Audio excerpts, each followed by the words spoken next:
Hi ನನ್ನ ಮಧುಮನಿ ವೀಕ್ಷಕರೇ, ಎಲ್ಲರೂ ಹೇಗಿದ್ದೀರಾ? ಇವತ್ತು ಎಲ್ಲರೂ ಚೆನ್ನಾಗಿದ್ದೀರಾ ಅಂದ್ಕೊಳ್ತೀನಿ. ನಾವಿವತ್ತು ಸಂಡೇ ಆಗಿರೋದ್ರಿಂದ ಮನೇಲಿ ಇದು ಬೇಜಾರಾಗ್ತಾಯಿತ್ತು. ಹೊರಗಡೆ ಆಗಿ ಸುತ್ತಾಡ್ಕೊಂಬರೋಣ ಅಂತ ಹೋದ್ವಿ. ಆಲ್ಮೋಸ್ಟ್ ಅಂದರೆ ಯಾವಾಗಲೂ ಏನು ಹೋಗೋದಿಲ್ಲ, ಮಂತ್ಲಿ ಒನ್ ಟೈಮ್ ಆದರೂ ಹೊರಗಡೆ ಎಲ್ಲಾದರೂ ಹೋಗ್ತಾ ಇರ್ತೀವಿ. ಹೊರಗಡೆನೇ ನಿಯರೆಸ್ಟ್ ಪ್ಲೇಸ್ ಅಂದರೆ ನಮಗಿರೋದು ದೇವರಾಯನ ದುರ್ಗ ನಿಯರು. ನೇಚರ್ ಜೊತೆ ಇರಬೇಕು ಅಂದರೆ ಪ್ರಕೃತಿನ ನೋಡ್ತಾ ಆ ಪ್ರಕೃತಿ ಸವಿಯೋದೇ ಒಂದು ಖುಷಿ ಅಲ್ವಾ. ಅಂಥವ್ರು ಖಂಡಿತ ಇಲ್ಲಿಗೆ ವಿಸಿಟ್ ಕೊಡ್ತಾರೆ. ವಿಸಿಟ್ ಕೊಡಿ ಅಂತ ನಾನು ಕೂಡ ಹೇಳ್ತೀನಿ. ತುಂಬ ಚೆನ್ನಾಗಿರುತ್ತೆ ಪ್ಲೇಸು. ಎಂಟ್ರಿಲೇ ಈ ರೀತಿ ಚಿಕ್ಕದಾಗಿ ಒಂದು ಕಟ್ಟೆ ಥರ ಇದೆ. ಸುಮಾರಷ್ಟು ಕಮಲ್ದುವ ಇದು ಎಲ್ಲ ಕಿತ್ಬಿಟ್ಟಿದ್ದಾರೆ. ಮನೇಲೇ ತಿಂಡಿನ ಮಾಡ್ಕೊಂಡು ತೊಗೊಂಡೋಗಿದ್ವಿ, ಅಲ್ಲೇ ತಿನ್ನೋಣ ಅಂತ. ಒಂದು ಬಂಡೆ ಮೇಲೆ ತುಂಬ ನೀಟಾಗಿತ್ತು, ಅಲ್ಲೇ ಕೂತ್ಕೊಂಡು ತಿಂಡಿ ತಿನ್ನೋಣ ಅಂತ ಹೋದ್ವಿ. ಅಲ್ಲಿ ಕೂತು ತಿನ್ನೋದಕ್ಕೂ ಮನೇಲಿ ತಿನ್ನೋದಕ್ಕೂ ತುಂಬ ವ್ಯತ್ಯಾಸ ಇರುತ್ತೆ. ಹೊರಗಡೆ ಕೂತು ಊಟ ಮಾಡೋ ಮಜಾನೇ ಬೇರೆ. ಯಾಕಂದರೆ ಒಂದು ಊಟ ಚೆನ್ನಾಗಿ ಜಾಸ್ತಿ ಸೇರುತ್ತೆ, ಜೊತೆಗೆ ಏನೋ ಒಂದು ಖುಷಿ. ಯಾಕಂದರೆ ಹೊರಗಡೆ ಹೋಗಿ ಊಟ ಮಾಡಿರೋರಿಗೆ ಫೀಲ್ ಗೊತ್ತಾಗುತ್ತೆ. ಯಾವ ಹೋಟೆಲಲ್ಲಿ ಕೂತು ಊಟ ಮಾಡಿದ್ರು ಅಷ್ಟು ಫೀಲ್ ಆಗೋಲ್ಲ, ಅಷ್ಟು ಖುಷಿ ಅನ್ನಿಸ್ತಿರುತ್ತೆ. ಏನೋ ಒಂದು ಖುಷಿ ಅಲ್ವಾ ಆ ಥರ ಹೊರಗಡೆ ಹೋಗಿ ಊಟ ಮಾಡೋದು. ಸೊ ಅಲ್ಲೇ ಸ್ವಲ್ಪ ಫೋಟೋಸ್ ಕೂಡ ತೊಗೊಂಡ್ವಿ. ತುಂಬ ಚೆನ್ನಾಗಿತ್ತು ಕೂತೆಲ್ಲ ಫೋಟೋಸ್ ತೊಗೊಳೋದಕ್ಕೆ ಅಂತ. ಮೇಯ್ನು ಈ ದೇವರಾಯನ ದುರ್ಗ ಫೋಟೋಶೂಟ್ ಅಂದರೆ ಫೋಟೋಶೂಟ್ ಮಾಡಿಸ್ಕೊಳೋಂಥವ್ರು ಖಂಡಿತ ಈ ಪ್ಲೇಸ್ ಚಾಯ್ಸ್ ಮಾಡ್ಕೊಳ್ಳಿ. ಈ ಮಳೆಗಾಲ ಟೈಮಲ್ಲಿ ಅಥವಾ ಈ ಮರಗಿಡಗಳು ಚಿಗುರುವಂಥ ಸಮಯ ಇದ್ರಂತೂ ಖಂಡಿತ ಈ ಪ್ಲೇಸ್ ತೊಗೊಳ್ಳಿ. ತುಂಬಾ ಫೋಟೋಸ್ ಅಷ್ಟು ಚೆನ್ನಾಗಿ ಬರುತ್ತೆ, ನೆನಪಿಗೆ ಉಳಿಯೋ ಥರ ಇರುತ್ತೆ. ಯಾವ ಮಲೆನಾಡಿಗೂ ಏನು ಕಡಿಮೆ ಇಲ್ಲ. ಮಳೆಗಾಲ ಟೈಮಲ್ಲಂತೂ ಬಿಡಿ, ಅದು ನೇಚರ್ ನೋಡೋದೇ ಒಂದು ಖುಷಿ. ಸೈಕ್ಲಿಂಗ್ ಮಾಡೋರ್ಗಂತೂ ಆಲ್ಮೋಸ್ಟ್ ತುಂಬ ಜನ ಸೈಕ್ಲಿಂಗ್ ಮಾಡಬೇಕು ಅಂತಲೇ ಬರ್ತಾರೆ. ಆ ಸೈಕಲಲ್ಲಿ ಓಡಾಡೋದು, ನಾವು ಕೂಡ ಸೈಕಲ್ ತೊಗೊಂಡೋದ್ರೆ ಚೆನ್ನಾಗಿರುತ್ತೆ ಅಲ್ವಾ ಅಂತ ಫೀಲ್ ಆಗುತ್ತೆ. ಅಲ್ಲಿ ಹೋಗಿ ನೋಡೋರಿಗೆ ಸೈಕ್ಲಿಂಗ್ ಸ್ಪಾಟ್ ಅಂತಲೂ ಹೇಳ್ಬೋದು.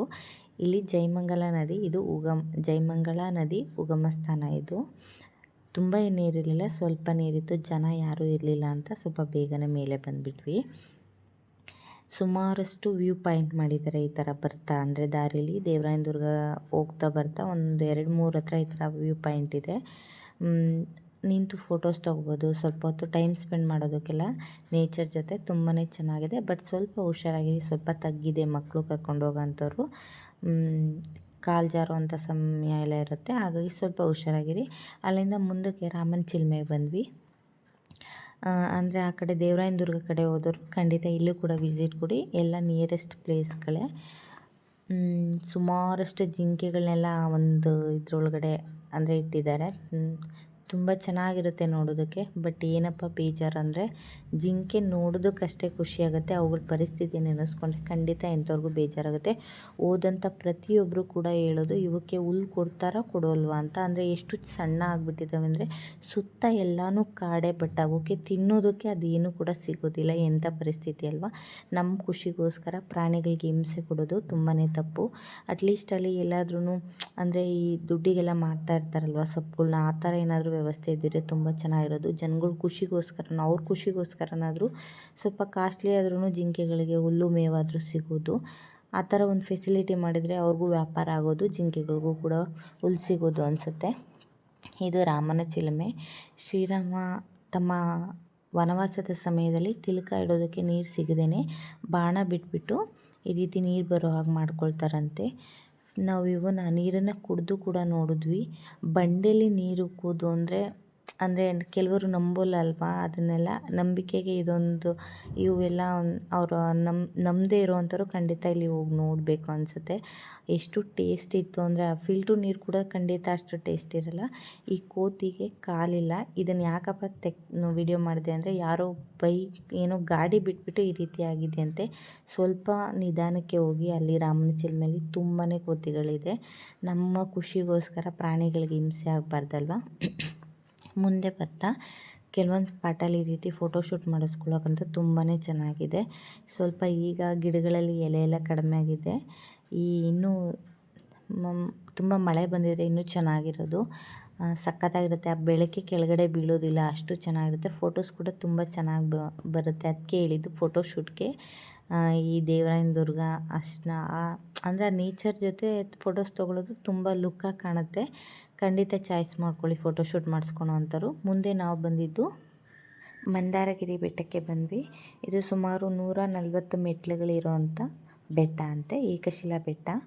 ಆ್ಯಕ್ಚುಲಿ ಬೆಟ್ಟ ಹತ್ತಿ ಮೇಲೆ ಹೋಗಬೇಕು ಅಂತೇಳಿ ನಾನು ಬರಲ್ಲ, ನೀವು ಹೋಗಿ ಬರ್ರಿ ಅಂತ ಹೇಳಿದೆ ಮದುವೆ ಮತ್ತು ನನ್ನ ತಂಗಿಗೆ. ಅಮ್ಮು ಇದ್ಲು, ಹಾಗಾಗಿ ಎತ್ಕೊಂಡು ಹತ್ತೋಕೆ ಹಿಂಸೆ ಅನಿಸುತ್ತೆ ಅಂತ. ಬಟ್ ಹಿಂದೆಗಡೆ ಕೆರೆ ಥರ ಇದೆ, ನೋಡ್ಕೊಂಬರೋಣ ಬಾ ಅಂತ ಕರ್ಕೊಂಡೋದ್ರು. ವೆಹಿಕಲ್ ಹೋಗುತ್ತೆ ಅಂತ ನಮಗೆ ಗೊತ್ತಿರಲಿಲ್ಲ, ಹಿಂದೆಗಡೆಯಿಂದ ವೆಹಿಕಲ್ ಕೂಡ ಬೆಟ್ಟದ ಮೇಲೇ ಹೋಗುತ್ತಂತೆ. ಹಾಗಾಗಿ ನಾವು ವೆಹಿಕಲಲ್ಲೇ ಮೇಲೆ ಹೋಗಿದ್ವಿ. ಒಳಗಡೆ ಪ್ರತಿ ಪರ್ಸನ್ಗೆ ಒಳಗಡೆ ಬಿಡೋದಕ್ಕೆ 10 ರೂಪೀಸ್ ಥರ ತೊಗೊಳ್ತಾರೆ. ಒಳಗಡೆ ಹೋದರೆ ನೋಡೋದಕ್ಕೆ ತುಂಬಾ ಚೆನ್ನಾಗಿರುತ್ತೆ. 2 ಪಾರ್ಶ್ವನಾಥ ಬಸದಿಗಳು, 2 ಚಂದ್ರನಾಥ ಬಸದಿಗಳಿದೆ, ಮತ್ತು 1 ಮಾನಸ್ತಂಭ ಇದೆ, ಶಿಲಾ ಶಾಸನ ಇದೆ. ನೋಡೋದಕ್ಕೆ ಸುಮಾರಷ್ಟು ಇನ್ಫಾರ್ಮೇಷನ್ ಸಿಗುವಂಥದ್ದು ಇದೆ ಒಳಗಡೆ. ಮತ್ತು ಒಳಗಡೆ ಹೋದರೆ ಹೊರಗಡೆ ಹೋಗಿ ಇಲ್ಲಿ ಕೂತ್ಕೋಬಾರ್ದು ಈ ಥರ ಏನೂ ಹೇಳೋದಿಲ್ಲ. ಒಳಗಡೆ ಸಾಕಷ್ಟು ಸಮಯ, ನಮಗೆ ಬೇಕಾದಷ್ಟು ಸಮಯ ಕೂತು ನಮಗೆ ಸಮಾಧಾನ ಆದಮೇಲೆ ಹೊರಗಡೆ ಎದ್ದು ಬರ್ಬೋದು. ತುಂಬ ಚೆನ್ನಾಗಿದೆ, ಸೈಲೆಂಟಾಗಿರುತ್ತೆ. ಎಲ್ಲ ಕಡೆ ಸೈಲೆಂಟಾಗಿರಿ ಅಂತ ಹಾಕಿರ್ತಾರೆ, ಹಾಗೆ ಜನನೂ ಕೂಡ ಮೇಂಟೈನ್ ಮಾಡ್ತಾರೆ ಕೂಡ.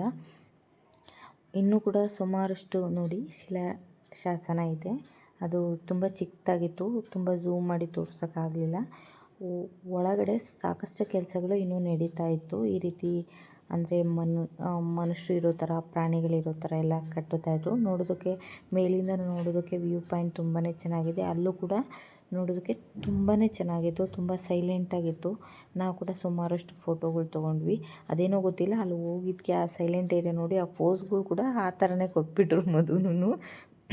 ಕೆಳಗಡೆ ಬಂದರೆ